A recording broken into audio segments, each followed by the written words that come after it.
इधर पंक्तियां कम मिलेंगी, ज़्यादातर रचनाएं ही रचनाएं हैं। कुछ लोगों में है तो वहाँ लिखा जाएगा।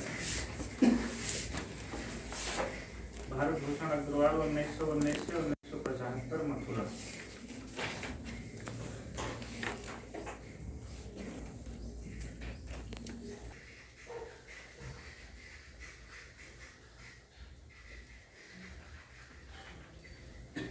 छवि के बंधन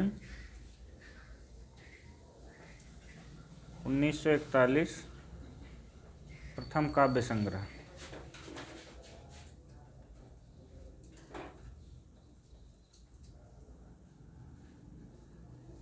जागते रहो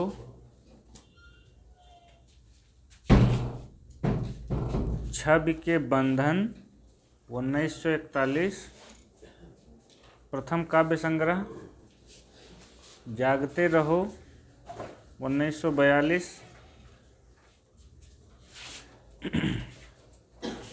मुक्ति मार्ग 1947 मुक्ति मार्ग 1947। ओ अप्रस्तुत मन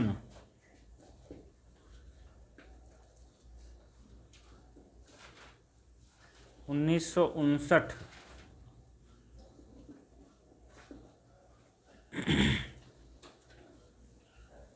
अनुपस्थित लोग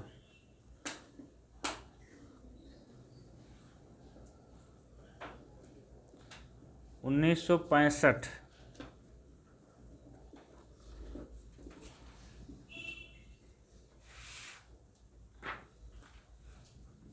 एक उठा हुआ हाथ 1970।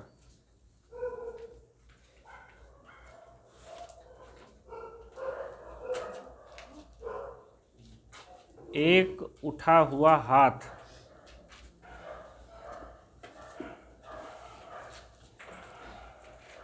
अग्निलीक 1976।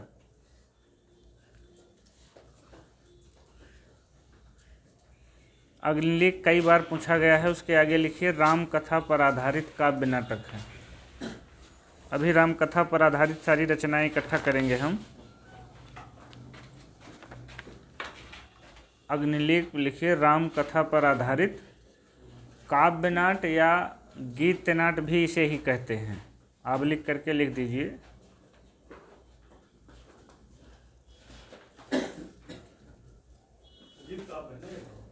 गीत नाट्य, गीत काव्य नहीं।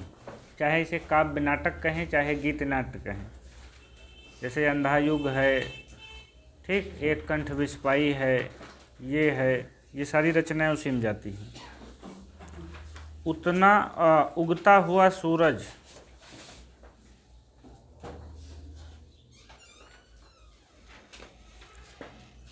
1977।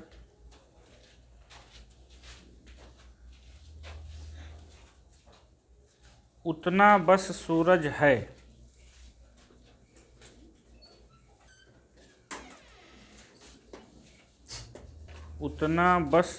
है 1977। इस पर इनको साहित्य अकादमी पुरस्कार मिला 1978 में।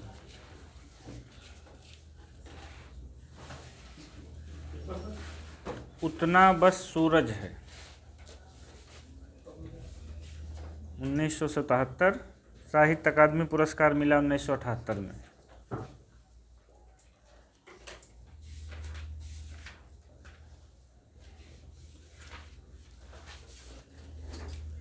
आखिरी रचना जो नोट है कागज के फूल।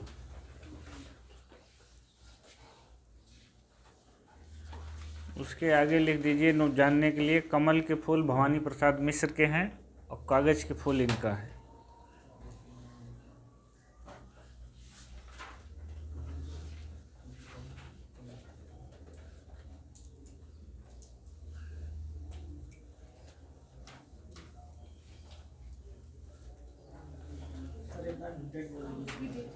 किसकी? कागज के फूल की डेट नहीं मिली है। केवल यही एक है जिसकी डेट नहीं मिली है। 1919 से 1975 मथुरा। जन्म इनका 1919 में हुआ था, मृत्यु 1975 में।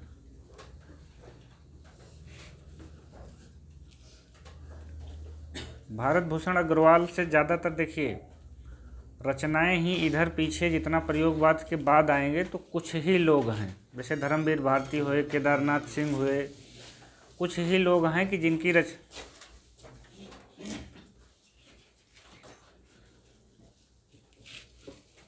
चलिए भेजिएगा, देख लेते हैं।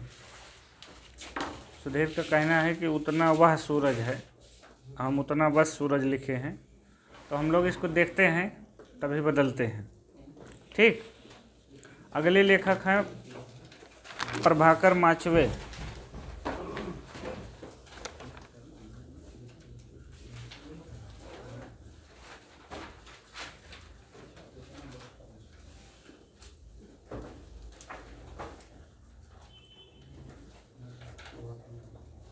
प्रभाकर माचवे से ज़्यादातर जो सवाल बनते हैं वो या तो तार सप्तक में शामिल होने वाला सवाल, और या तो फिर इनके उपन्यास जो इन्होंने लिखा है वहाँ पे जाते हैं।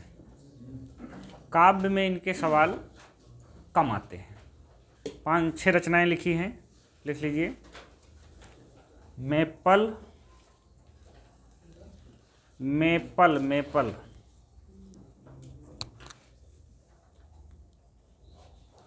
स्वप्नभंग,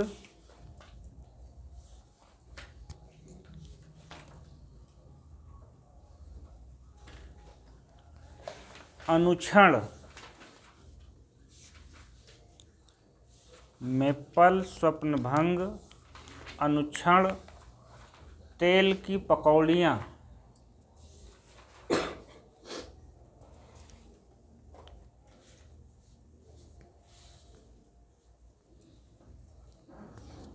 जहाँ शब्द हैं,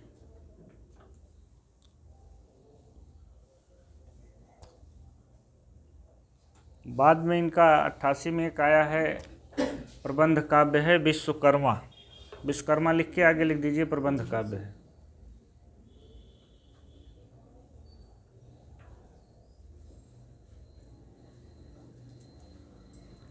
एक पंक्तियां आर्य चतुर्वेदी से हमने लिखा है। 2 चीज़ इसमें स्वप्नभंग के आगे आप ये भी लिख दीजिए हरिकृष्ण प्रेमी का नाटक भी है स्वप्नभंग, याद हो तो। स्वप्नभंग जो है आहुत, विस्पान, स्वप्नभंग, उनके नाटक भी तो हैं। एक लाइन इनसे केवल हमने लिखा है, आर्य चतुर्वेदी में है, संशय के 2 कण लाया हूँ आज ज्ञान की झोली में।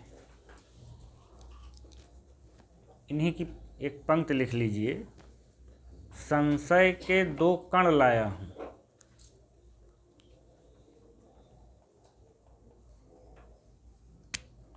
आज ज्ञान की झोली में।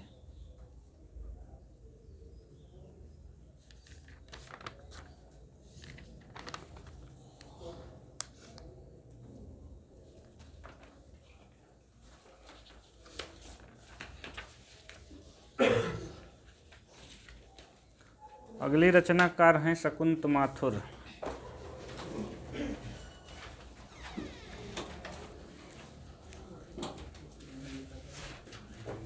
इस पे उस दिन हम लोग चर्चा किए थे ना, तो शकुंतला कभी मत भूल से भी करिएगा।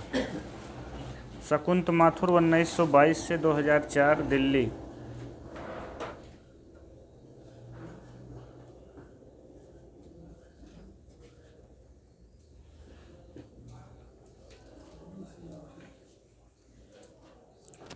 अभी और कुछ इनका,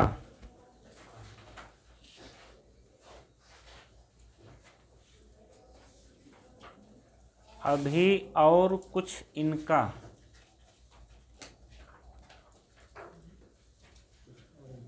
चांदनी और चूनर, अभी और कुछ इनका,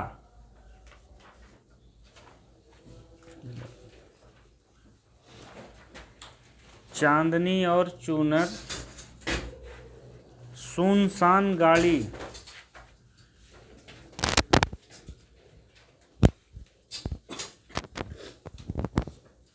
सुहाग बेला,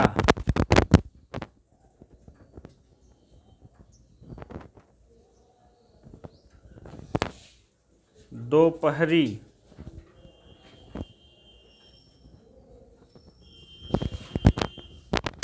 कूड़े से भरी गाड़ी, कूड़ा करकट वाला कूड़े से भरी गाड़ी। इनसे भी मान के चलिए कि सबसे महत्वपूर्ण सवाल यही बनेगा कि ये दूसरे सप्तक में शामिल हैं, या हो सकता है कि रचना के स्तर पे एक आध भली पूछी जाए, लेकिन आज तक आपने जितना सवाल इनसे देखा होगा वो मैक्सिमम दूसरा सप्तक में शामिल होने वाला सवाल ही आता है। अगले हैं भवानी प्रसाद मिश्र।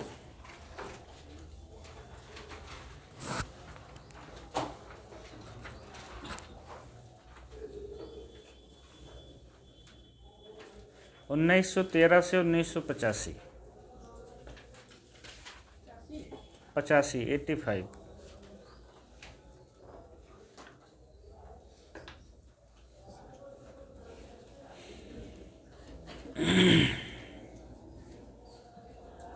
गीत फरोश, सबसे ज़्यादा मशहूर यही हुई है इनकी, गीत फरोश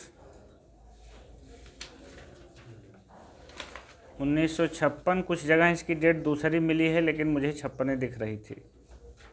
प्रथम काव्य संग्रह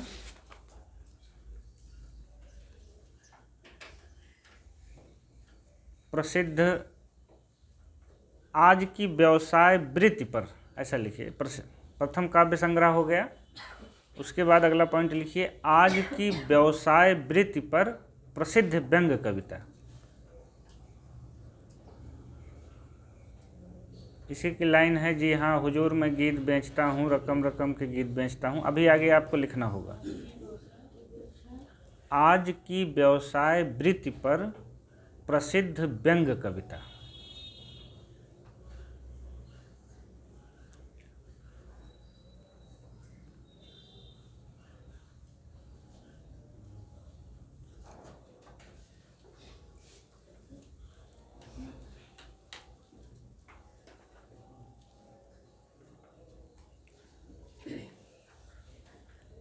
चकित है दुख, अलग आप नई रचना लिखेंगी ना। एक तो हो गई गीत फरोश, उसके आगे लिखिए चकित है दुख 1968, अंधेरी कविताएं 1968,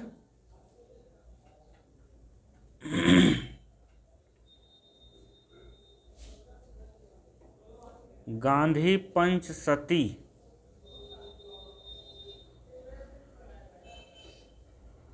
ब्रैकेट में 2 खंड 1969,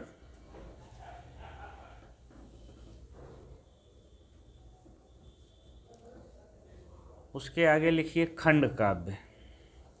ये महत्वपूर्ण रचना है, ध्यान रखिए।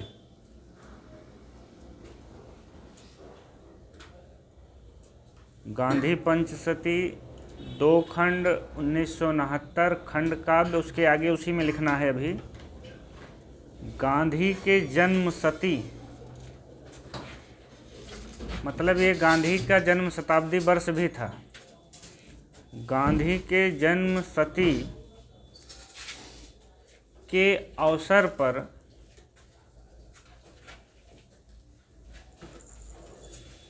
जन्मशती के अवसर पर संपूर्ण गांधी वाङ्मय का संपादन किया।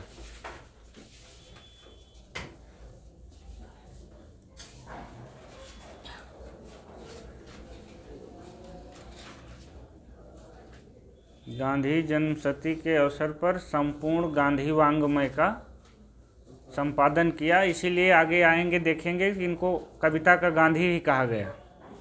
अभी आगे आप देखेंगे, ठीक। तो इनकी ये रचना काफ़ी महत्वपूर्ण है, खंड काव्य के मतलब नज़रिए से भी। ये कोई सवाल नहीं बनता, सबसे ज़्यादा प्रसिद्ध कोई सवाल नहीं बनेगा इस तरह से। और यह रामचरितमानस या कामायनी की जैसे कोई एक रचना नहीं है कि सबसे ज़्यादा प्रसिद्ध उठा लो। वो युग प्रवर्तक कालजयी रचनाएं अलग ही होती हैं। ठीक नहीं, देखिए गीत फरोश तो प्रसिद्ध है ही, लेकिन चूंकि ये गांधी जन्म शती के अवसर पर भी है, मतलब 100 साल उनके जन्म को पूरा हुआ है, और इन्होंने संपूर्ण गांधी वाङ्मय का संपादन भी किया है, इसलिए ये गांधी पंचशती महत्वपूर्ण बन जाती है। देखिए वो लोकप्रिय हो गई। गीत फरोश जो है वो उसमें इतना ज़बरदस्त व्यंग था। अभी आप 2-4 पंक्तियाँ जो नोट की हैं अभी आप पढ़ेंगे तो देखेंगे कि कितना ज़बरदस्त व्यंग किया गया है इन्होंने गांधी वाले ही रचनाओं पे, जो गांधीवाद है उस पर। आगे नोट करिए, देखते हैं। और बुनी हुई रस्सी 1971,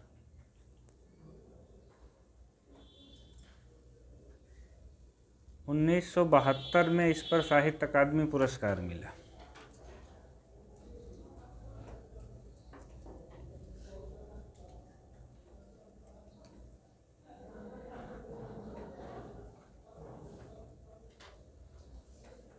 खुशबू के शिलालेख 1973,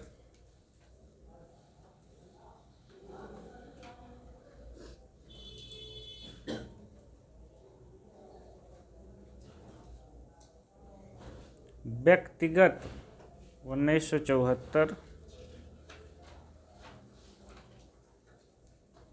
खुशबू के शिलालेख का डेट 73, व्यक्तिगत 1974, अनाम तुम आते हो 76,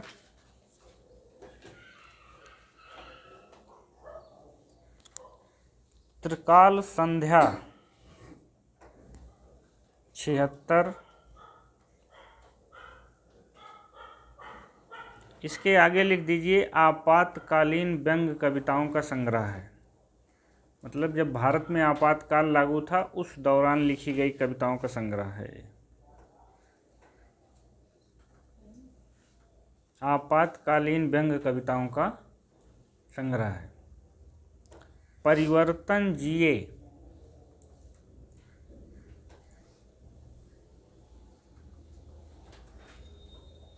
76, ये भी है।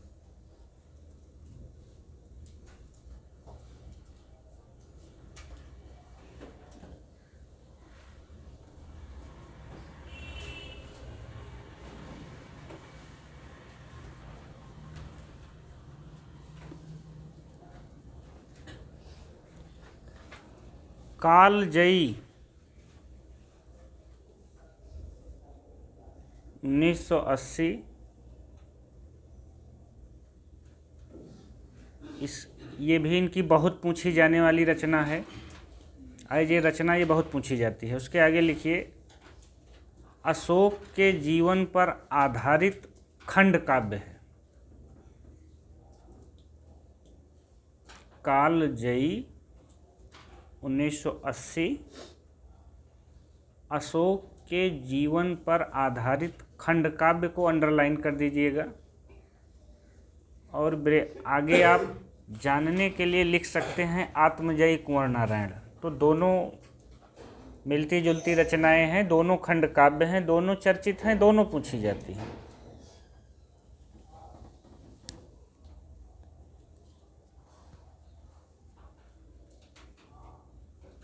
मानसरोवर दिन 81,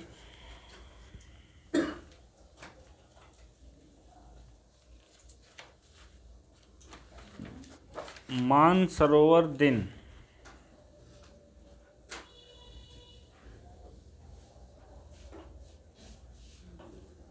82,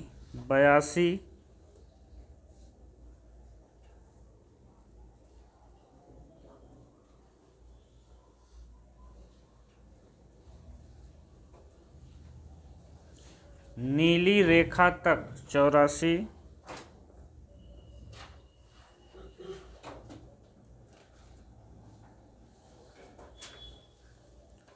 तूस की आग। 85 तूस ता तूस की आग। 85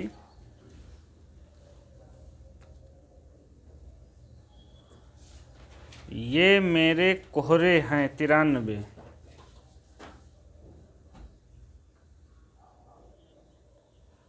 84 84 ये मेरे कोहरे हैं। 93 93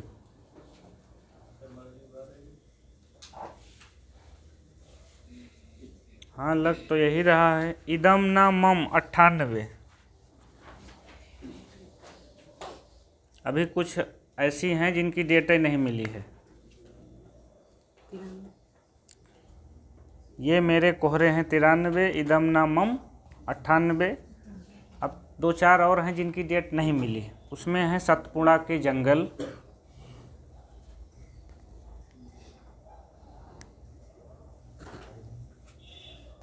कमल के फूल।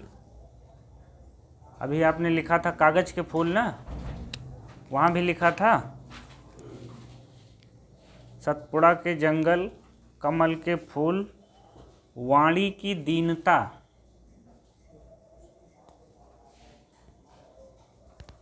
वाणी की दीनता के आगे आप लिख लीजिए वाणी की व्यथा शिवमंगल सिंह सुमन।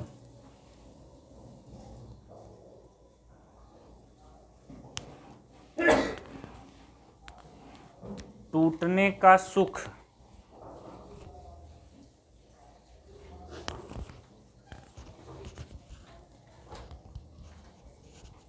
और आखिरी में एकदम लिख दीजिए कैदी और कोकिल।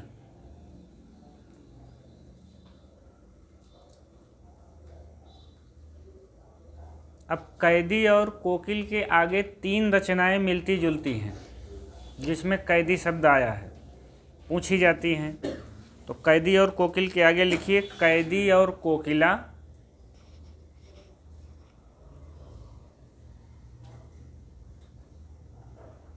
कामा कैदी और घर माखनलाल चतुर्वेदी।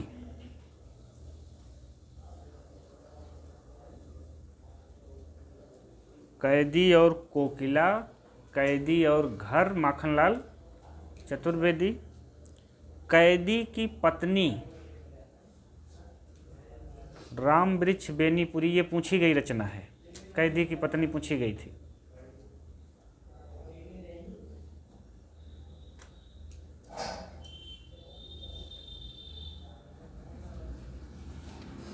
कैदी की पत्नी राम वृक्ष बेनीपुरी, ये रचना केवल जो है मिश्र और पांडे के इतिहास में मिली है।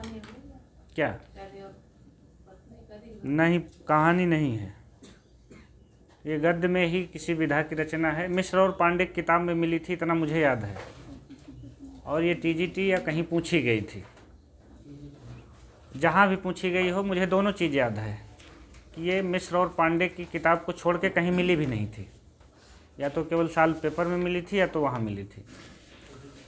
हाँ, और बाकी कोकिला कोकिल आप देख ही रहे हैं कि मिलती जुलती हैं। चलिए अन्य तथ्य।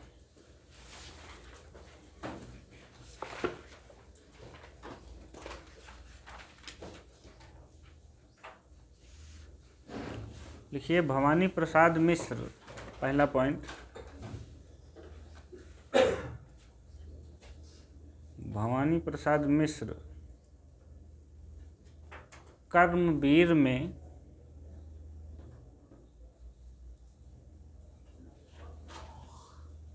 बाल मोहन और मन्ना बाबू उपनाम से लिखते थे।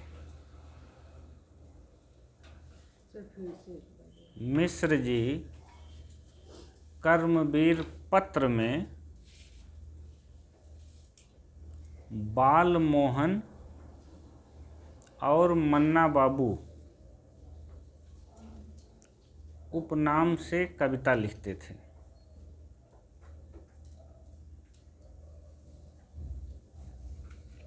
आगे ब्रैकेट में जानने के लिए लिख दीजिए बालेंदु नाम से केदारनाथ अग्रवाल।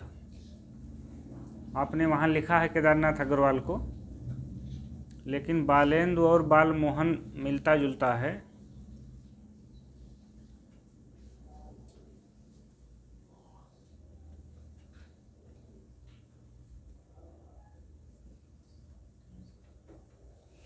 मिश्र जी दूसरा सप्तक के प्रथम कवि हैं।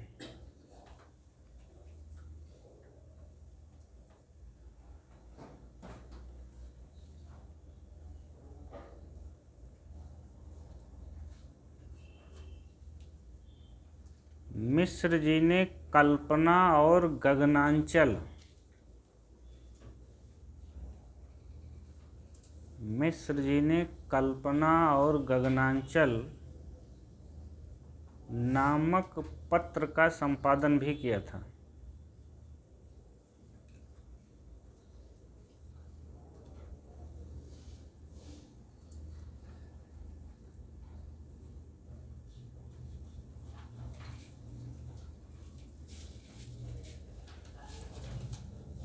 अगला पॉइंट,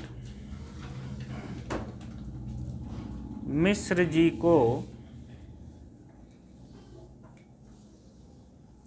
कथाकार उदय प्रकाश ने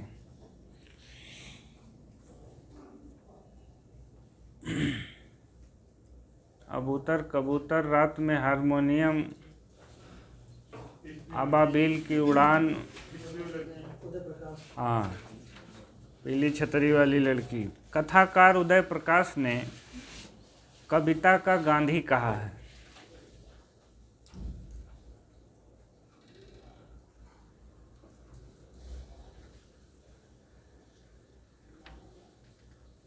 मोहनदास पहले आदमी होंगे जिनको किसी कहानी विशेष पे साहित्य अकादमी मिला। इसके पहले तक मतलब पूरी रचना पे मिलता था, पूरे उपन्यास पे मिलता था, एक कहानी या तो संग्रह पे मिला होगा। अगर याद हो तो एक ही कहानी संग्रह है, कौवे और काला पानी, निर्मल वर्मा को। बाकी किसी को इस तरह रचना पे नहीं मिला है। वो एक मोहनदास लंबी कहानी है जिस पे इनको साहित्य अकादमी मिला था, संभवतः 2010 में। और उसके साथ आपको ये भी याद होना चाहिए कि कलबुर्गी की हत्या में सबसे पहले इन्होंने ही अपना साहित्य अकादमी पुरस्कार वापस किया था। आगे लिखिए, मिश्र जी नई कविता के सबसे सहज कवि हैं।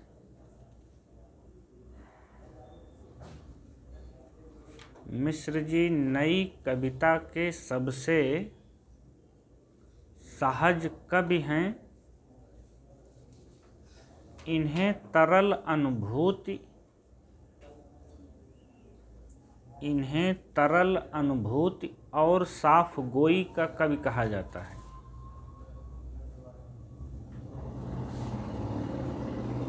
इन्हें तरल अनुभूति और साफ गोई का कवि कहा जाता है।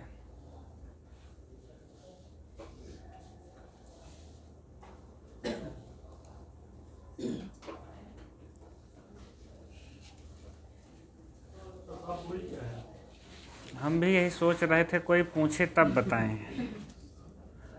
साफ गोई का मतलब होता है बिना लाग लपेट के कहना साफ साफ। साफ गोई का मतलब बिना लाग लपेट के अपनी बात साधारण शब्दों में कह देना, उसे कहते हैं साफ गोई। सोच के हम भी बैठे थे, ऐसा नहीं है। हाँ, एक शिवमंगल सिंह सुमन का कथन है इनके ऊपर, एक ही कथन है, लिख लीजिए। मानवीय संवेदना के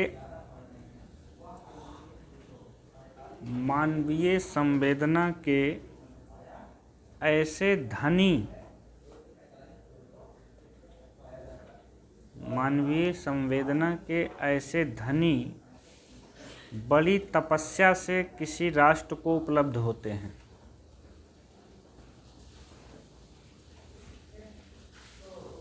बड़ी तपस्या से किसी राष्ट्र को उपलब्ध होते हैं, डैश करके शिवमंगल सिंह सुमन।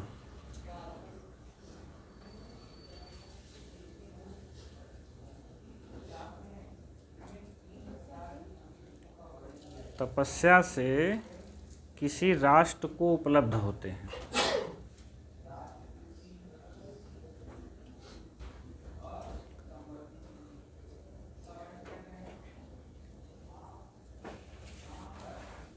पंक्तियाँ।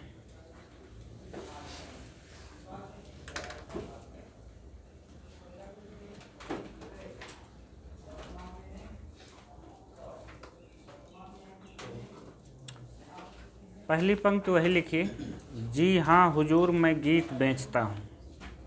सबसे ज़्यादा यही पंक्ति इनकी पूछी जाती है। जी हाँ हुजूर मैं गीत बेचता हूँ। इसके आगे की पंक्ति रकम रकम के किस्म किस्म के है, लेकिन कामा लगा डॉट डॉट करके आगे लिखिए।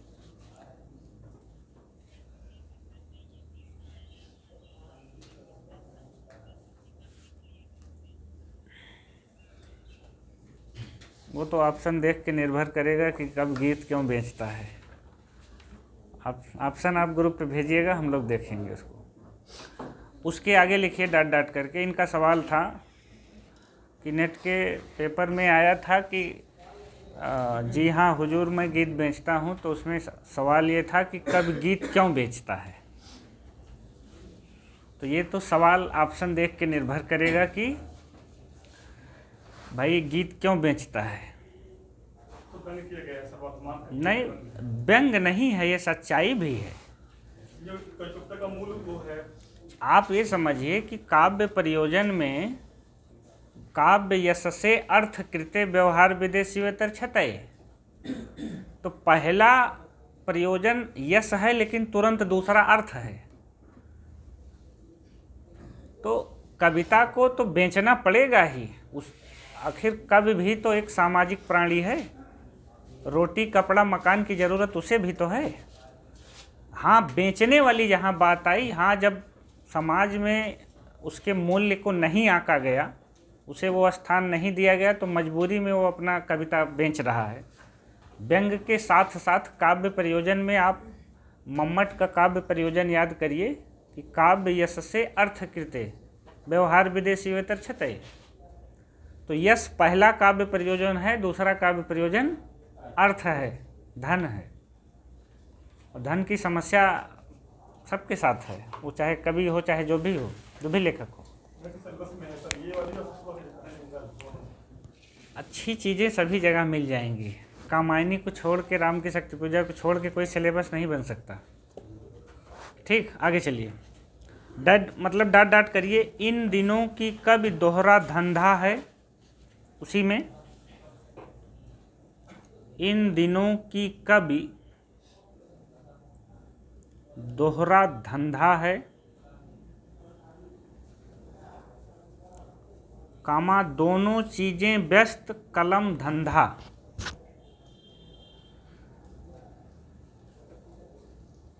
दोनों चीजें व्यस्त कलम धंधा डैश करके गीत फरोश।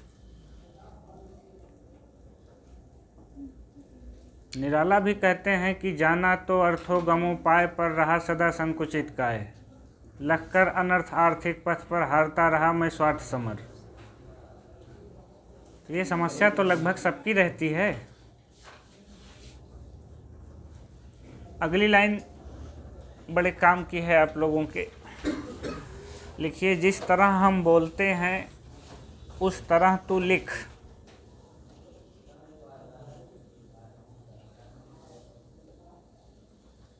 जिस तरह हम बोलते हैं उस तरह तू लिख, और उसके बाद भी हमसे बड़ा तू दिख।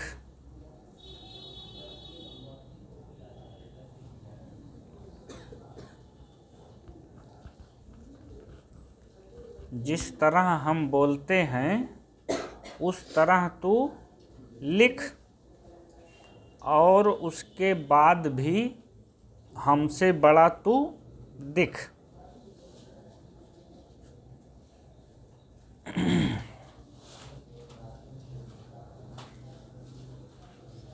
चलिए गांधीवाद पे एक बढ़िया लाइन लिखिए।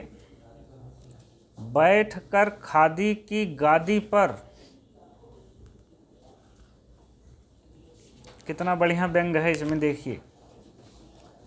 बैठ कर खादी की गादी पर ढलती है प्यालियां,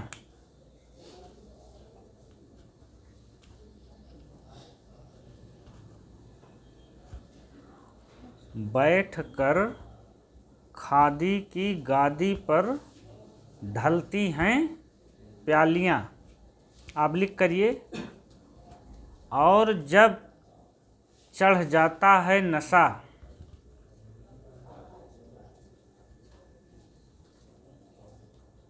और जब चढ़ जाता है नशा, फिर आप लिख करिए। भाषण होते हैं अंग्रेजी में,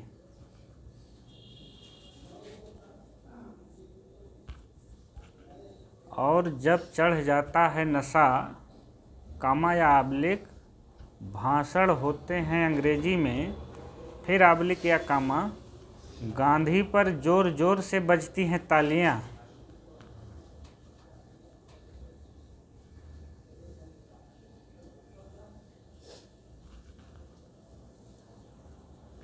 गांधी पर जोर जोर से बजती हैं तालियां।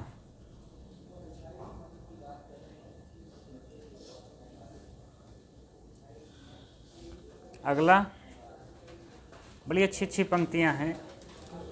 इस दुखी संसार में जितना बने,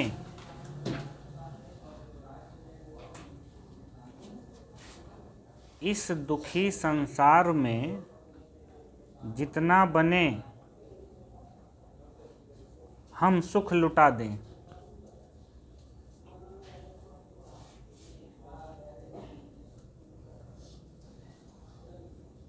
कामा लगाइए। बन सके तो निष्कपट, बन सके तो निष्कपट मृदुहास के दो कण लुटा दें।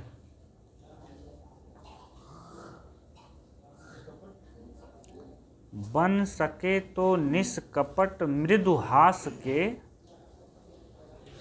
दो कण लुटा दें।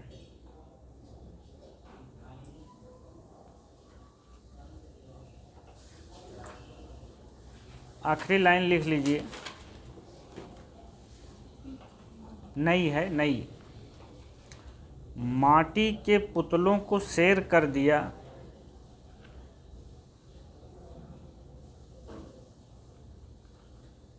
माटी के पुतलों को शेर कर दिया, बड़े बड़े शेरों को तुमने ढेर कर दिया। गांधी पंचसती से।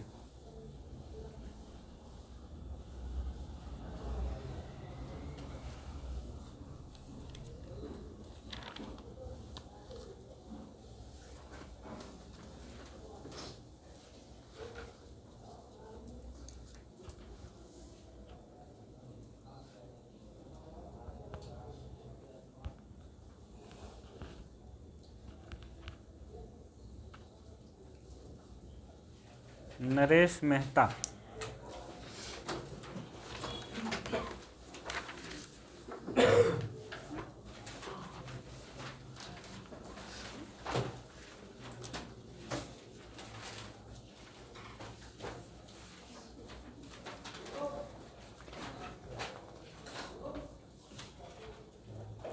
उन्नीस सौ 22 से 2000, सुजापुर उज्जैन।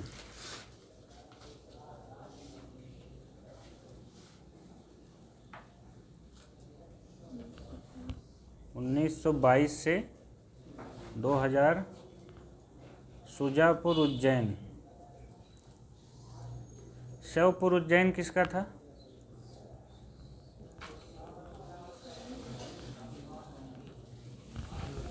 श्योपुर किसका था? श्योपुर। इतना तेज हैं आप लोग। मुक्तिबोध का था। उज्जैन में मध्य प्रदेश था सर। अरे तो मध्य प्रदेश में तो उज्जैन आएगा यार। मध्य प्रदेश जब हम कहेंगे ना कि जब अयोध्या, तो अयोध्या का मतलब तो उत्तर प्रदेश अपने आप आ गया। हमारा केवल सुजापुर और श्योपुर था। कहने का मतलब इतना था। और आप पेपर सॉल्व किए होंगे तो आपको याद होगा कि चिरगांव जो है पूछ चुका है ऑलरेडी, केवल चिरगांव पूछा था, उसने झांसी नहीं पूछा था। चिरगांव किस प्रसिद्ध साहित्यकार का जन्म स्थान है।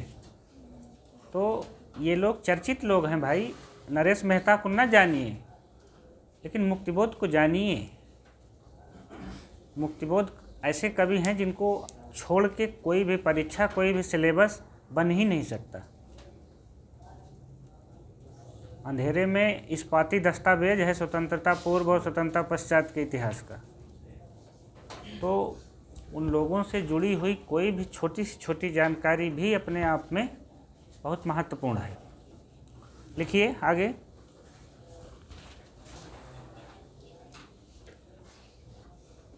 क्या इस्पाती दस्तावेज जो है शमशेर बहादुर सिंह का लाइन है। हाँ, स्वतंत्रता मतलब वो पूरा कथन था कि अंधेरे में स्वतंत्रता पूर्व और पश्चात जन इतिहास का एक इस्पाती दस्तावेज है। तो चाहे विद्वान का नाम ले तो शमशेर बहादुर सिंह, और विद्वान का नाम ना ले तो सीधे सीधे अंधेरे में।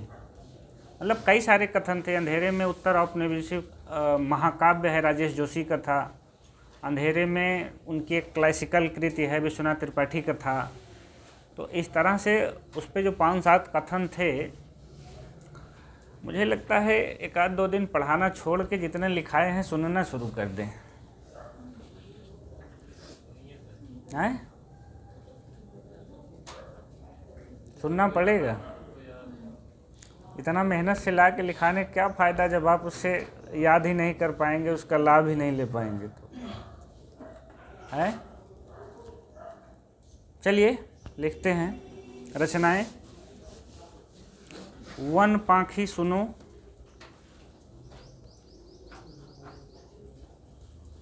(1957)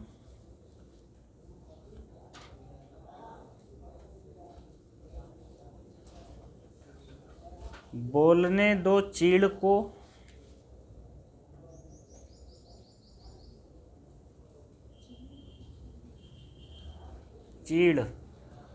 चीड़ों पर चांदनी एक पौधा है, पेड़ है। बोलने दो चीड़ को उत्सवा,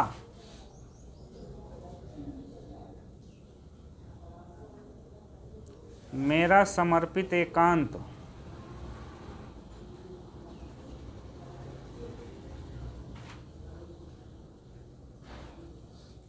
उत्सवा भी 62 में थी, मेरा समर्पित एकांत भी 62 में है। बोलने दे चीड़ को 61 में था। मेरा समर्पित एकांत महत्वपूर्ण रचना है। इसके आगे लिखिए समय देवता नामक लंबी, महत्वपूर्ण लंबी कविता इसी में संकलित है। मेरा समर्पित एकांत के आगे लिखिए समय देवता नामक महत्वपूर्ण लंबी कविता इसी में संग्रहित है।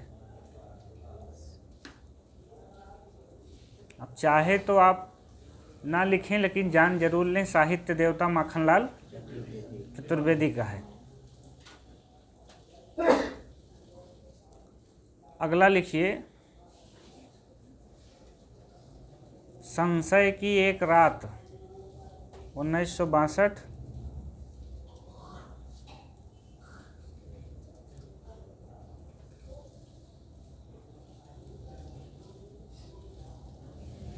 आगे लिखिए राम कथा पर आधारित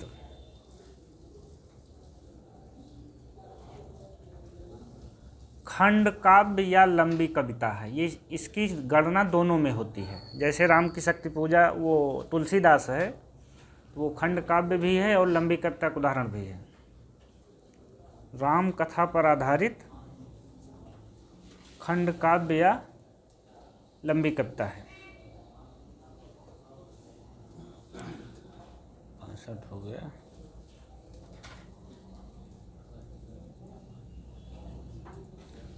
पहले जो कुछ की डेट है, डेट वाला लिख लेते हैं, फिर विदाउट डेट वाली लिखते हैं।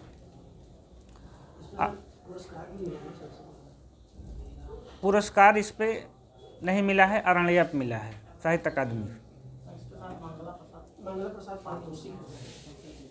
संशय किए करात पे। चलिए, मंगला प्रसाद पूरा नोट किए हैं, शायद इसमें नहीं है, दूसरे नोट्स में है, तो उसमें पूरा हमने नोट किया है अब तक, मतलब 2000 के आसपास तक। वहाँ देख लेते हैं। आगे लिखिए, तुम मेरा मौन हो 83,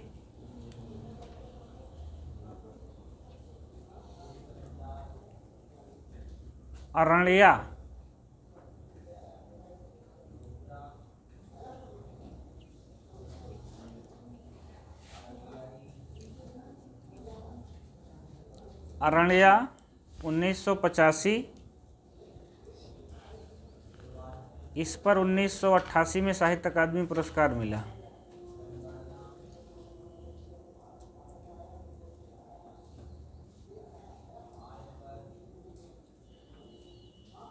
इस पर 1988 में साहित्य अकादमी पुरस्कार मिला।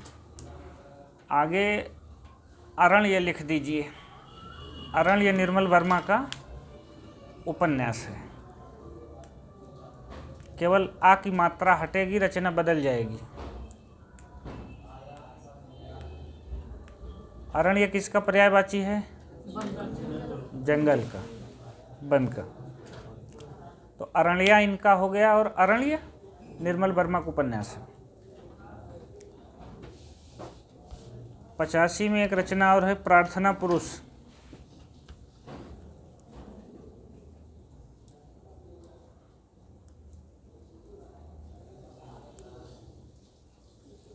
आगे लिखिए, गांधी जी के जीवन पर आधारित खंड काव्य है।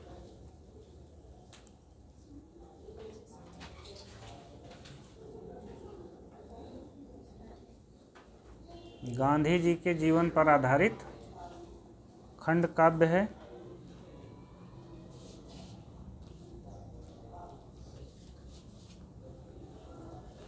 अगला लिखिए, चैत्या।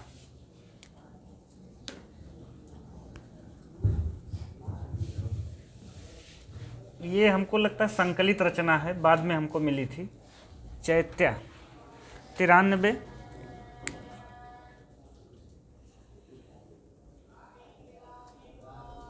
प्रवाद पर्व।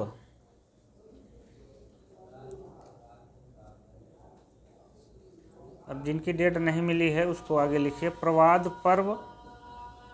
उसके आगे लिखिए, खंड काव्य।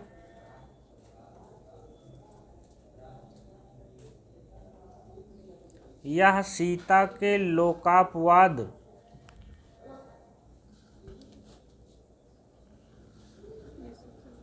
यह सीता के लोकापवाद।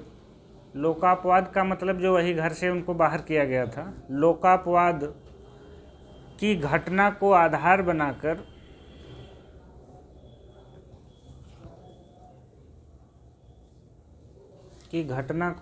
बनाकर आधुनिक राजनीति के ज्वलंत प्रश्नों को समेटा गया है। आधुनिक राजनीति के ज्वलंत प्रश्नों को समेटा गया है।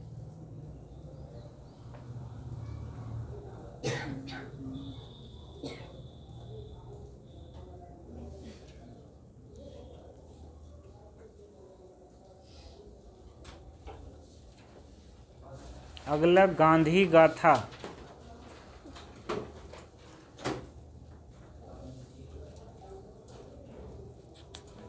चार रचनाएं अभी गांधी जी पे मिल रही हैं, भाई इकट्ठा करवाता हूँ मैं। नीचे भी समाप्त कर लें तो इकट्ठा लिख लेते हैं एक लाइन में। अगला लिखिए, सबरी।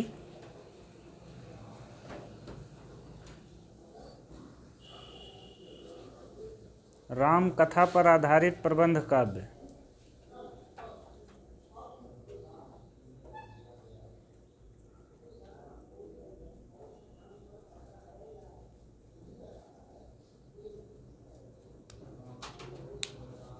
महाप्रस्थान।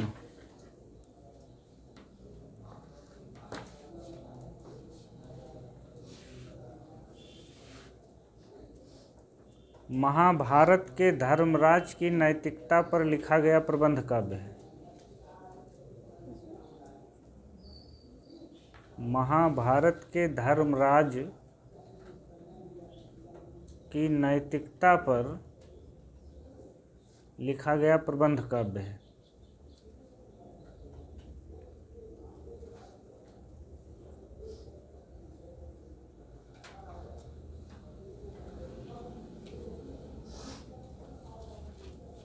पिछले दिनों नंगे पैरों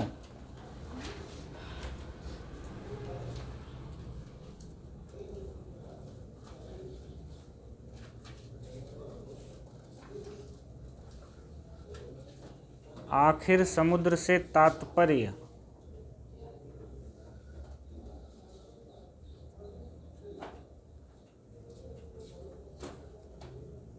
समय का भिक्षु पुनः भिक्षु।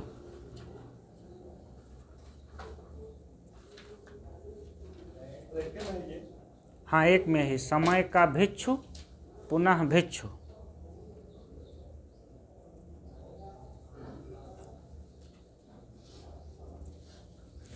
अंतिम रचना लिखिए, प्रदक्षिणा अपने समय की। प्रदक्षिणा अपने समय की, उसके आगे लिख लीजिए कि नरेश मेहता की अंतिम कृति।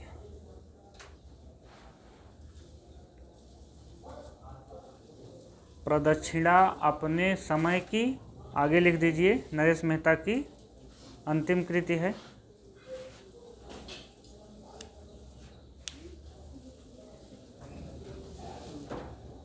अब इसी से जुड़ा हुआ 3 रचनाएं इनकी राम कथा पे हैं, 2 गांधी जी पे हैं, तो एक एक पॉइंट उसको अलग से कर लेते हैं। लिखिए, संशय की एक रात। संशय की एक रात, सबरी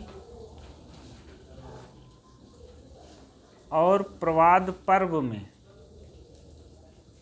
अब एक सवाल बड़ा अच्छा बन गया कि कौन सी रचना राम कथा पर आधारित नहीं है। तो ये 3 रचनाएं, चौथी महाप्रस्थान रख दे तो वो महाभारत पे चली गई।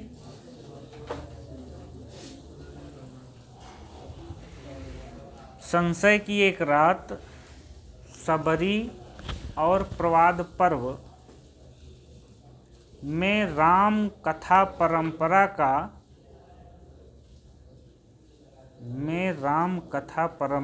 का आधुनिक संदर्भों में प्रयोग किया गया है।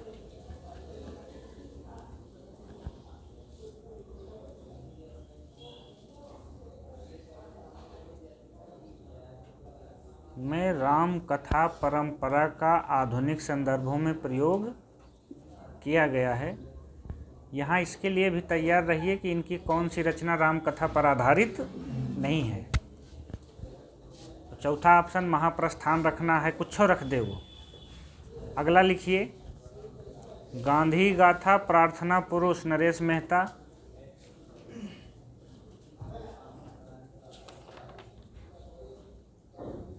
गांधी गाथा प्रार्थना पुरुष नरेश मेहता।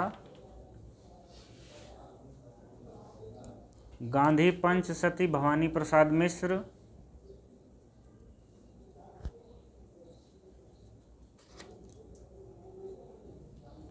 और गांधी गौरव गोकुलचंद शर्मा। गांधी गौरव गोकुलचंद शर्मा आदि रचनाएं गांधी जी पर हैं।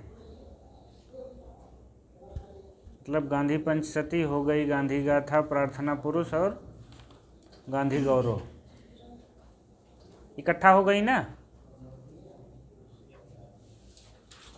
गांधी पंचसती भवानी प्रसाद मिश्र की,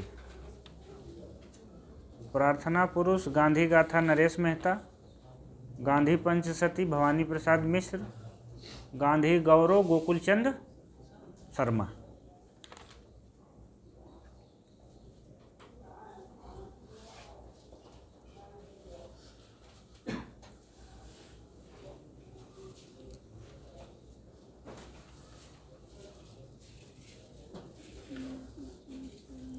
ये लिखा तो है हमने, लेकिन किस रचना पे है इसको नहीं लिखा है हमने। चलिए 2-4 पॉइंट हैं, एक लाइन है, लिख लेते हैं। लिखिए, नरेश मेहता को 1984 में मंगला प्रसाद पारितोषिक पुरस्कार।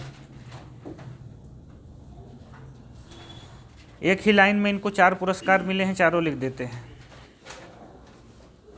नरेश मेहता को 1984 में मंगला प्रसाद पारितोषिक, 1988 में साहित्य अकादमी पुरस्कार,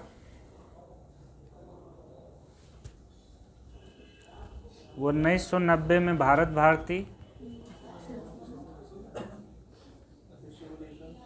84 में मंगला प्रसाद, 88 में साहित्य अकादमी, 90 में भारत भारती, 92 में संपूर्ण साहित्य पर भारतीय ज्ञानपीठ पुरस्कार मिला। छूट जा रहा है, फिर से शुरू कर देते हैं। 1984 में मंगला प्रसाद पारितोषिक पुरस्कार, 1988 में साहित्य अकादमी, 1990 में, लिख लीजिए थोड़ा सा समझ देते हैं, भारत भारती, और 1992 में संपूर्ण साहित्य पर। यह भी ध्यान रखना है कि 85 के बाद संपूर्ण साहित्य में आता है, तो 92 में संपूर्ण साहित्य पर भारतीय ज्ञानपीठ पुरस्कार।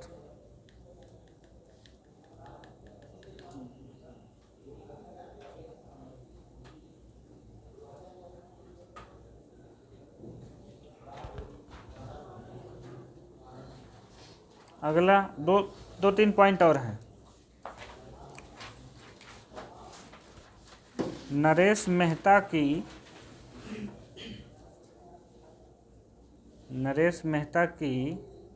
प्रसिद्ध लंबी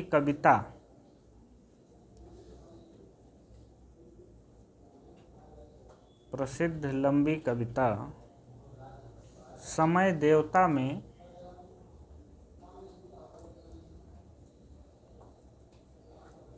धरती के विभिन्न भागों की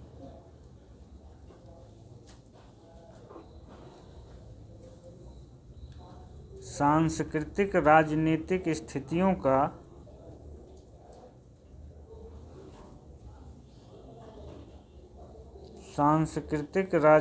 स्थितियों का सिनेरियो प्रस्तुत किया गया है। सांस्कृतिक राजनीतिक स्थितियों का सिनेरियो मतलब एक तरह से चित्र प्रस्तुत किया गया है, डैश करके बच्चन सिंह।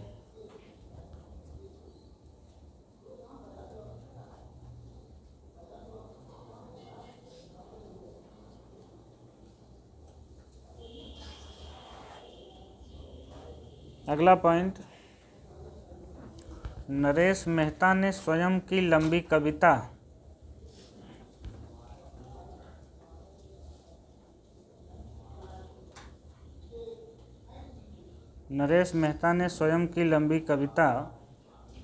समय देवता को नई कविता की प्रथम लंबी कविता कहा है।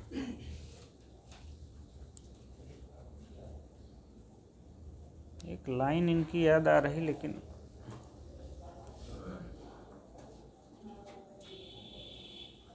याद नहीं आ रहा। चलिए, नई कविता की प्रथम लंबी कविता कहा है, लेकिन यहाँ देखिए, ध्यान रखिए कि स्वयं नरेश मेहता ने ही अपनी कविता को कहा है, कोई और नहीं कहा है। इनसे एक लाइन आज मतलब इनसे 2 लाइन लिखाना था, लेकिन एक लाइन हमने लिखा नहीं, याद नहीं आ रही मुझे। एक जो है आर्यस चतुर्वेदी में वो लिख लीजिए, ना होती हो, जहां हम रुकेंगे वहां कामा लगा लीजिएगा। ना होती हो तो मेरे पार्श्व में होती हो। पार्श्व का मतलब बगल में, ना होती हो तो मेरे पार्श्व में होती हो, लेकिन जब होती हो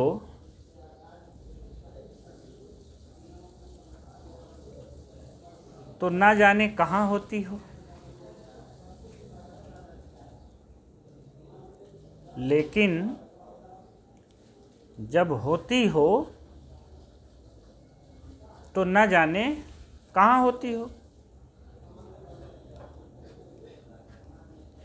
चतुर्वेदी जी में है 242 पे। एक पंक्ति मुझे याद, मतलब लिखे नहीं है, लेकिन वो कुछ याद नहीं आ रहा है। अच्छी पंक्ति थी वो लिखने लायक, तो अपना थोड़ा सा रखिएगा। चलिए, अगले लेखक हैं रघुवीर सहाय, 1929 से 1990, लखनऊ।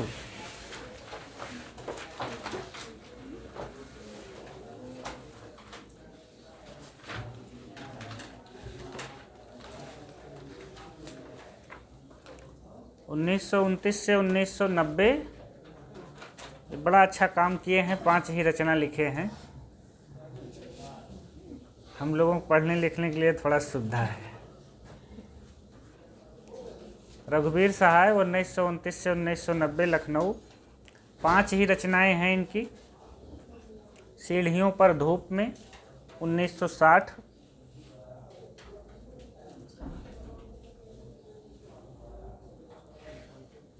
प्रथम काव्य संग्रह 60।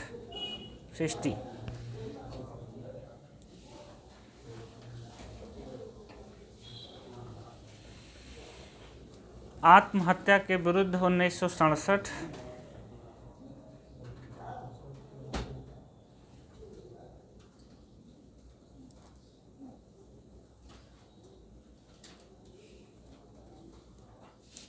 हंसो हंसो जल्दी हंसो,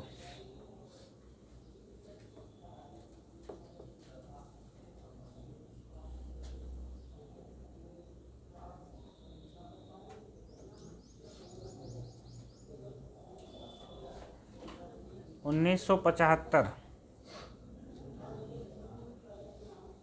इसके आगे लिख दीजिए 75। आपको याद होगा किसका समय है? आपातकाल का। चलिए आगे लिखिए, लोकतंत्र में व्याप्त महीन से महीन भ्रष्टाचार का चित्रण किया गया है। लोकतंत्र में व्याप्त महीन से महीन भ्रष्टाचार का चित्रण किया गया है।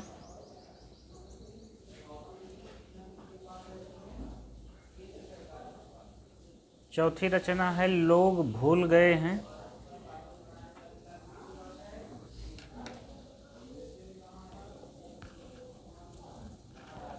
उन्नीस सौ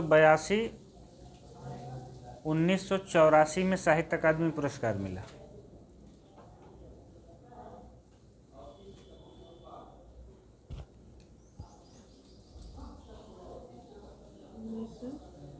बयासी 84 में साहित्य अकादमी पुरस्कार मिला।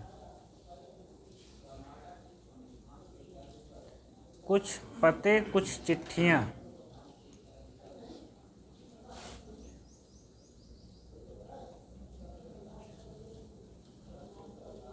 कुछ पते कुछ चिट्ठियां 1989, 89, अंतिम काव्य संग्रह।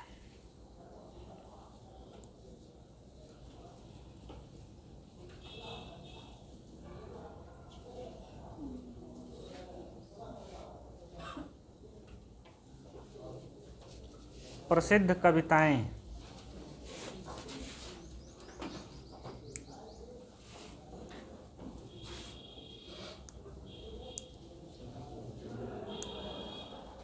आत्महत्या के विरुद्ध,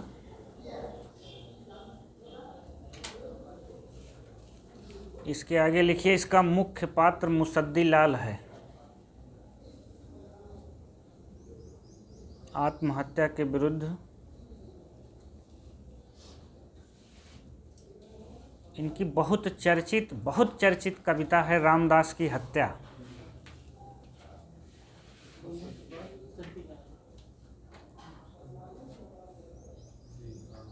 आत्महत्या के विरुद्ध के बाद दूसरी कविता लिखेंगे रामदास की हत्या।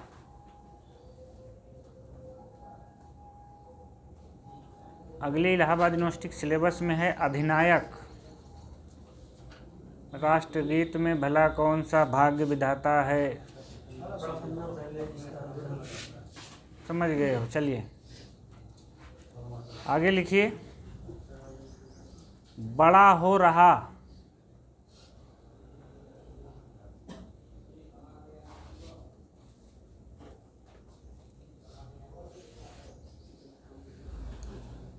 नेताजी क्षमा करें,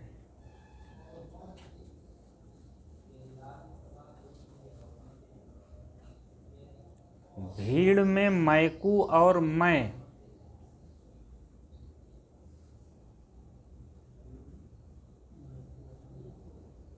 भीड़ में मैकू और मैं। आखिरी कविता लिखिए लोकतंत्रीय मृत्यु, लोकतंत्रीय मृत्यु।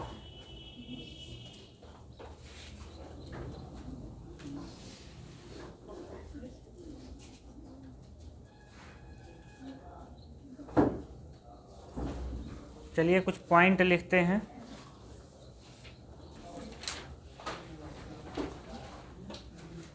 रघुवीर सहाय ने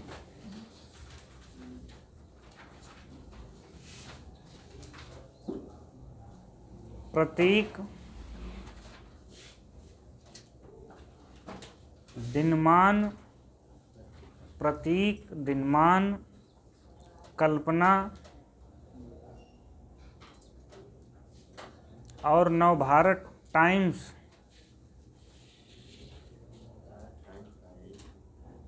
के संपादन मंडल में कार्य किया था। एक सवाल जीआईसी पीजीटी में आया था कि रघुवीर सहाय, उसमें ये आया था कि दिनमान के पहले संपादक हैं, तो अज्ञे थे ये, उसमें मिलाने वाला था, तो यही ऑप्शन गलत था।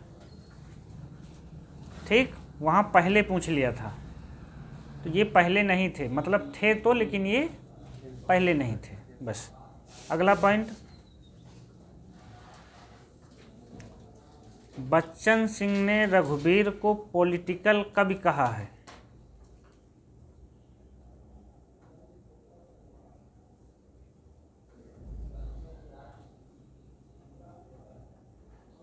बच्चन सिंह ने रघुवीर को पॉलिटिकल कवि कहा है।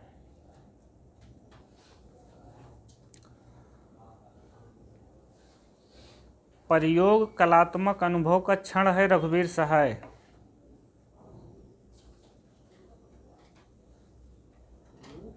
प्रयोग कलात्मक अनुभव का क्षण है।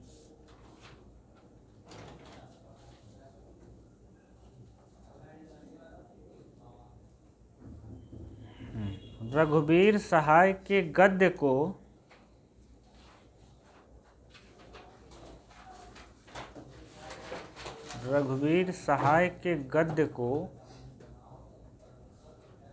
मनोहर श्याम जोशी ने जलेबी छाप गद्य कहा है।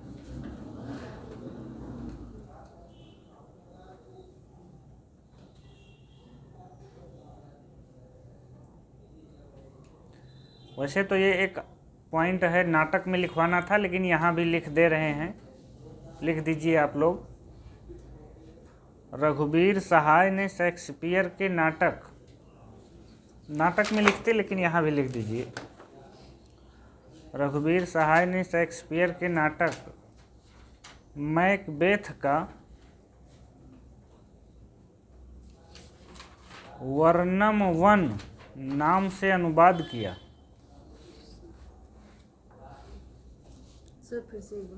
रघुवीर सहाय ने शेक्सपियर के नाटक मैकबेथ का वर्णम वन नाम से अनुवाद किया। वर्णम वन नाम से अनुवाद किया जो अत्यंत प्रसिद्ध है।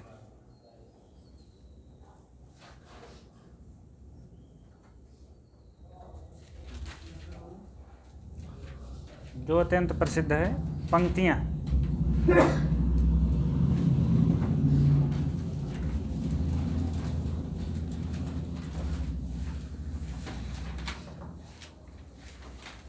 पहली पंक्ति पीजीटी में आई है। राष्ट्र गीत में भला कौन वह भाग्य विधाता है।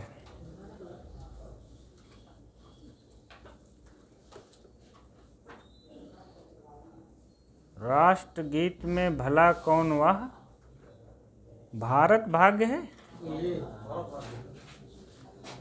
फिलहाल हम ऐसे तो बदलेंगे नहीं, एकदम खूब हमको अच्छे से याद है कि एनसीईआरटी में जहाँ रघुवीर सहाय हैं वहाँ ये लाइन है, तो हम भेज भी देंगे, देख भी लीजिएगा। हमने अभी यही लिखा है, राष्ट्रगीत में भला कौन वह भाग्य विधाता है, फटा सुथन्ना पहने जिसका गुण हर चरना गाता है।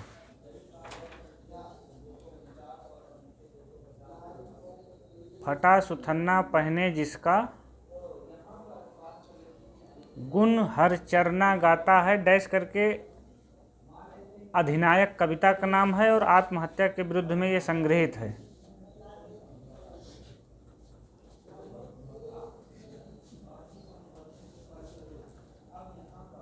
फटा सुथन्ना पहने जिसका गुण हर चरना गाता है। सीधे लिखिए आप आत्महत्या के विरुद्ध।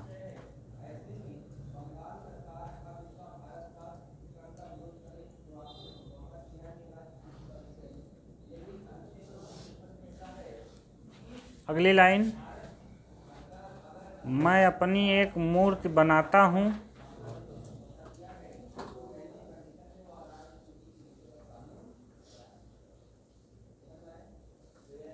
और एक ढहाता हूँ।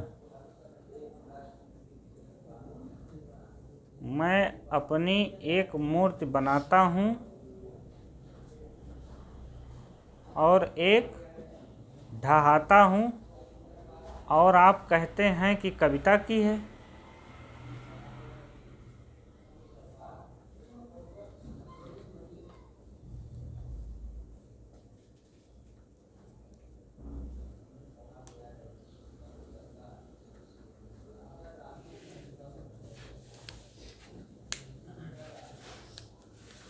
अगला,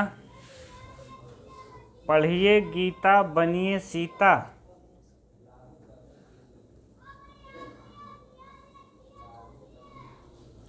फिर इन सब में लगे पलीता।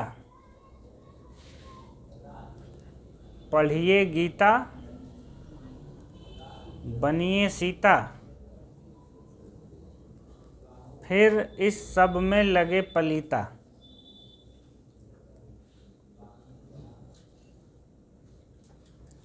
अब देखिए, ये रचनाएं उस दौर की हैं जब लोगों के जो आज़ाद भारत के सपने थे वो खंडित हो गए थे। आप मैला आंचल पढ़े होंगे तो आपने देखा होगा कि किस तरह से पाकिस्तान के जो चोरी का सामान रात में भेजा जाता है, जो गांधीवादी पात्र था बामन दास, रोकने के प्रयास में उसको उसी बैलगाड़ी से कुचल देते हैं और उसकी लाश भी पाकिस्तान वाले भारत की तरफ, भारत वाले पाकिस्तान की तरफ फेंकते हैं। और लेखक एक कथन लिखता है कि बामन दास ने अपने 2 पगों में भारत और पाकिस्तान की अस्मिता को नाप लिया था। तो ये वो दौर था जब लोगों की जो स्वतंत्र परतंत्र भारत से में जो जीने की स्वतंत्र भारत से अपेक्षा थी कि आज़ाद होंगे तो हमारे सपने पूरे होंगे। तो उन सपनों को जब स्वतंत्र भारत में खंडित होने लगे, टूटने लगे, विकास उन तक नहीं पहुंचा, तो उन सपनों के टूटने की आवाज़ें हैं ये रचनाएं। खूंटियों पर टंगे हुए लोग, आत्महत्या के विरुद्ध, ये सब क्या हैं? इनकी डेट 1967 है। इन्होंने 5 साल नेहरू जी का देखा, 10 साल नेहरू जी का देखा, लेकिन इनको लगा कि जो सपने दिखाकर आज़ादी का हमको आज़ादी के लिए लाए थे, उसमें से अधिकांश सपने क्या हो गए? टूट गए। इसीलिए लोकतंत्र पे इन लोगों ने लोकतंत्र पे ही हमला किया। क्यों? क्योंकि यहाँ पे एक पढ़ा लिखा प्रोफेसर का वोट और एक अंगूठा टेक का वोट, दोनों बराबर है। ये लोकतंत्र की अपनी खामियां भी हैं, अच्छाइयाँ भी हैं, खामियां भी हैं, हमको उस पर नहीं जाना है। लेकिन मुझे याद नहीं आ रहा किस विद्वान ने कहा था कि लोकतंत्र जो है ये मूर्खों का वो है। राजनीति वाले अच्छे से जानते होंगे। तो खास करके 1960 से 70 वाला जो दशक है वो सपनों के टूटने का दशक है, आज़ादी के सपने का। आप इसको ऐसा भी समझ सकते हैं जैसे हमारे घर परिवार में लोग अलग, जब जॉइंट फैमिली रहती है तो उनको लगता है कि अलग होने पे हमारा बहुत सुखी संसार होगा, लेकिन जब अलग हो जाते हैं उनको सिल लोढ़ा से लेके काली चूल्हा चक्की खुरपी हंसिया सब व्यवस्था करना पड़ता है, तब आपको जॉइंट फैमिली और एकाकी परिवार की समस्याएं समझ में आती हैं। तो उनके जो जॉइंट फैमिली में रहते हुए एकाकी के जो सपने थे वो धीरे धीरे खंडित हो जाते हैं। तो यही चीज़ें कविता में भी और यही चीज़ें उपन्यास में भी इस दशक में जो इतनी आलोचना प्रत्यालोचना, इतना व्यंग उभर के आया, वो उसी की अभिव्यक्ति है। चलिए 2-4 लाइनें और हैं, लिख लें इनकी। कितना अच्छा था छायावादी,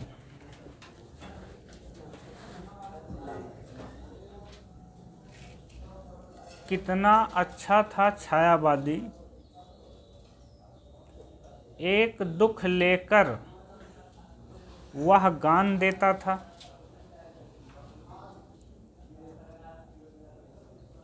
कितना अच्छा था छायावादी, आबलिक एक दुख लेकर वह गान देता था। फिर आबलिक कितना कुशल था प्रगतिवादी,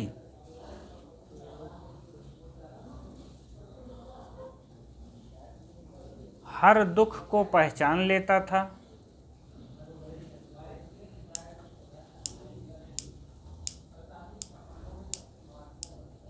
डैश करके आत्महत्या के विरुद्ध।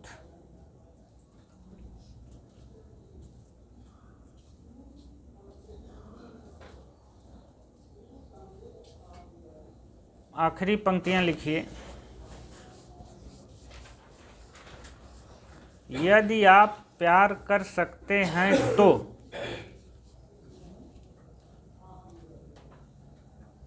यदि आप प्यार कर सकते हैं तो आप बाकी सब कुछ कर सकते हैं।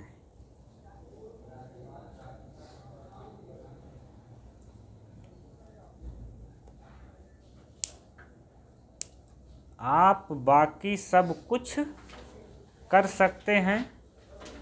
नई लाइन, यदि आप नहीं कर सकते हैं तो,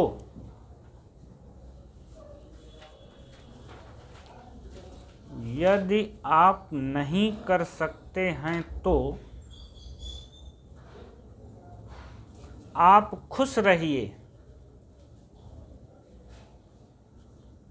आप खुश रहिए, कामा खुशी से मर सकते हैं।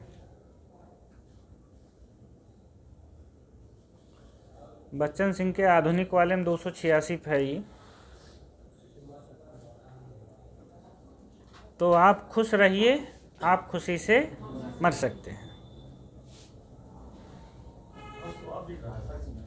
हैं? क्या दिख रहा है? रहस्यवाद? स्वार्थ कहाँ है? रहस्यवाद नहीं है, यथार्थ है। रहस्य कहाँ है? आगे लिखिए दुष्यंत कुमार 1933 से 1975।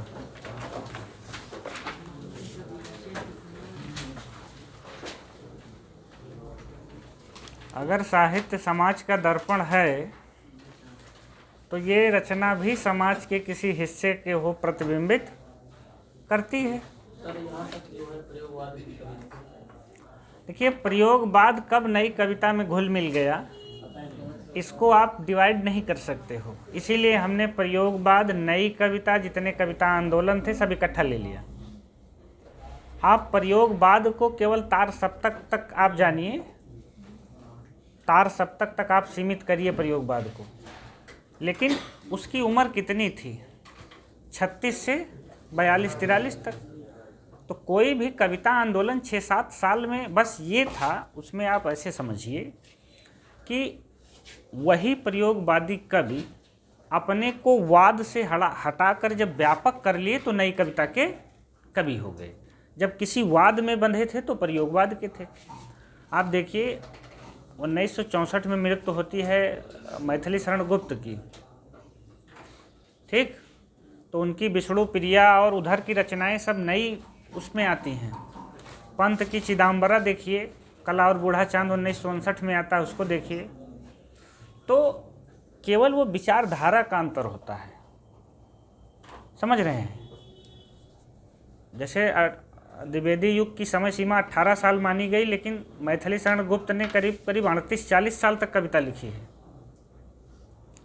तो ऐसा नहीं है, बस केवल ये है कि उनकी जो विचारधारा थी वो द्विवेदी युग के सबसे ज़्यादा करीब थी। अगर उसके करीब ना होती तो वो छायावादी भी माने जाते। आप उनको चाहे राम नरेश त्रिपाठी का जन्म, माखनलाल चतुर्वेदी का जन्म और जयशंकर प्रसाद का जन्म, तीनों डेट एक है 1889। तो ये केवल वैचारिक प्रतिरोध की बात होती है। चलिए आगे।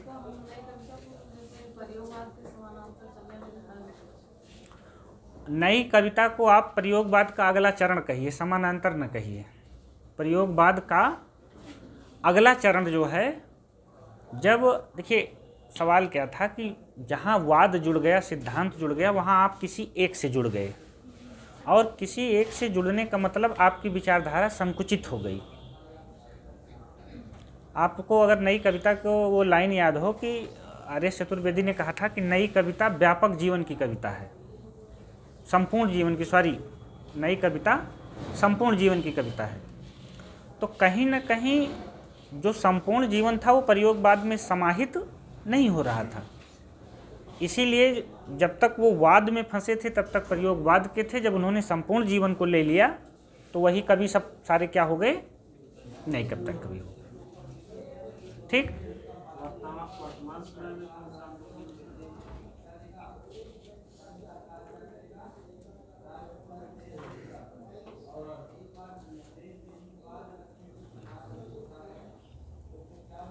हाँ, तो वर्तमान में अगर आप कहें कि कौन सा कविता आंदोलन चल रहा है, तो इस तरह के कोई नहीं। अभी तक उसे केवल दशकों की कविता में बांटा जा रहा है। 6वें दशक की, 7वें दशक की, 9वें दशक की, ठीक, या अब 21वीं शताब्दी की, इस तरह से आ रहा है। और देखिए उसका एक कारण ये है,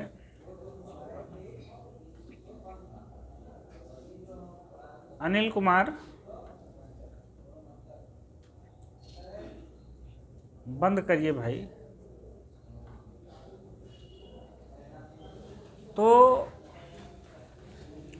देखिए उसका एक कारण आप समझिए कि पहले संचार के साधन और जितना भी मीडिया, पत्रकारिता, ये सब इतने तीव्र नहीं थे, बदलाव इतनी जल्दी नहीं आता था। आप देखिए आदिकाल 325 साल का, भक्तिकाल 325 साल का, रीतिकाल 200 साल का, हम शुक्ल जी का बता रहे हैं, आधुनिक काल 84 साल का। तो उसके बाद आधुनिक काल के अंदर आओगे तो 25 साल का जो है भारतेंद्र युग, 18 साल का द्विवेदी युग, 18 साल का छायावाद युग।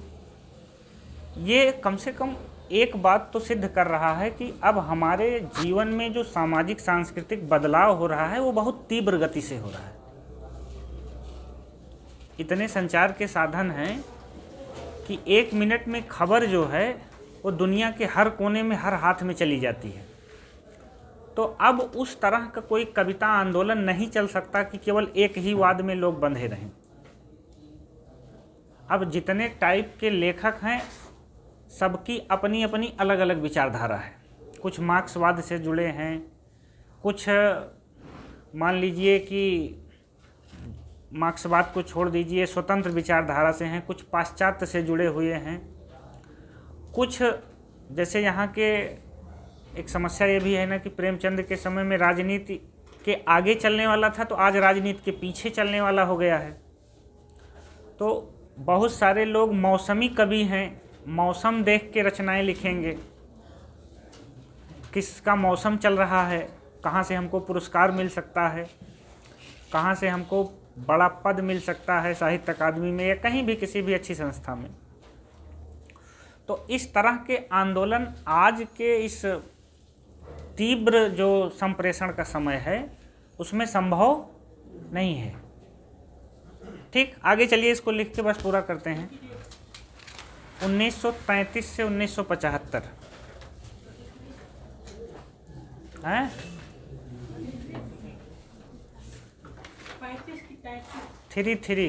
1933 से 1975 6 रचनाएं इनकी नोट हैं। आवाज़ों के घेरे,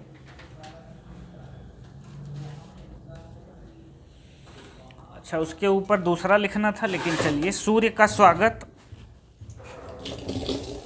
सूर्य का स्वागत पहला काव्य संग्रह है।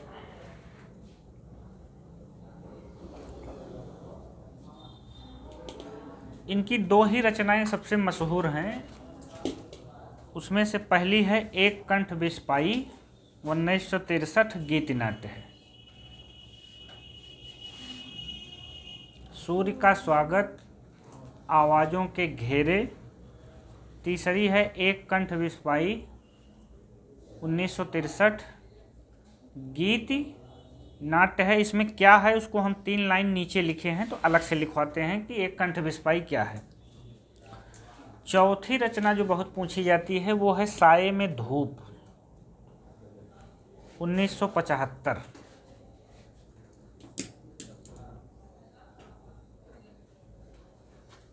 साये में धूप 1975।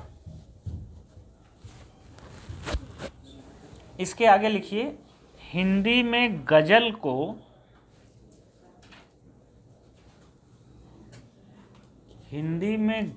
को एक विधा के रूप में स्थापित करने वाली कृति है।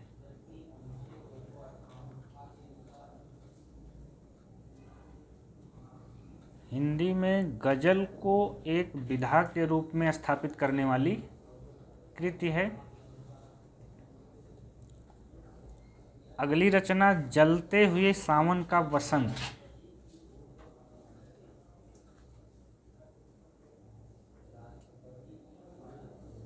पहली पहचान। अगली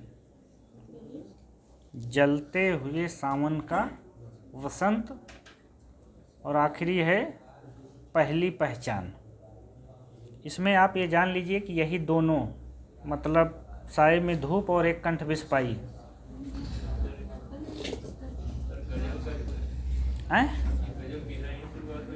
नहीं, विधा देखिए गजल पहले भी लिखी गई लेकिन जितनी लोकप्रिय पहली बार हिंदी में, दरअसल गजल फारसी की विधा है, गजल हिंदी की नहीं है।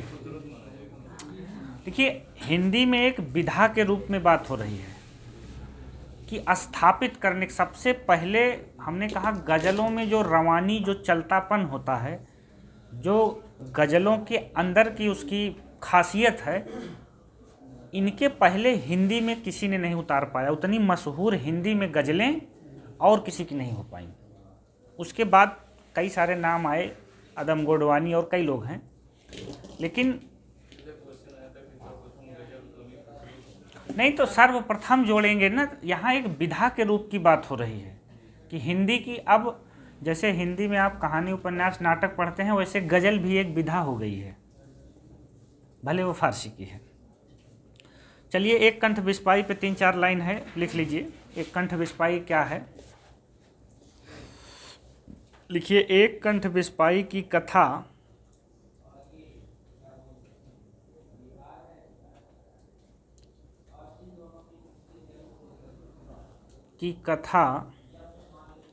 दक्ष के यज्ञ के समय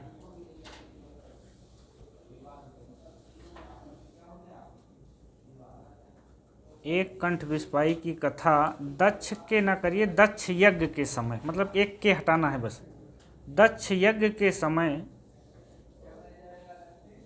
पति के अपमान को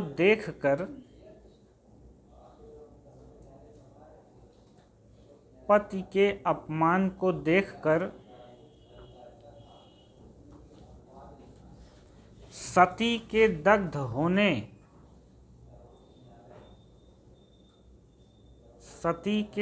होने पर आधारित है।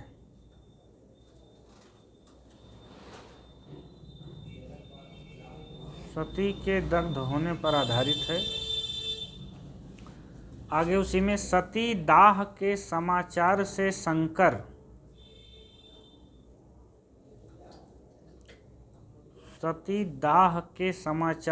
शंकर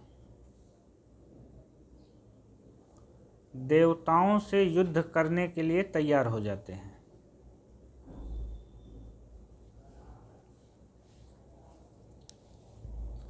सती दाह के समाचार से शंकर देवताओं से युद्ध करने के लिए तैयार हो जाते हैं।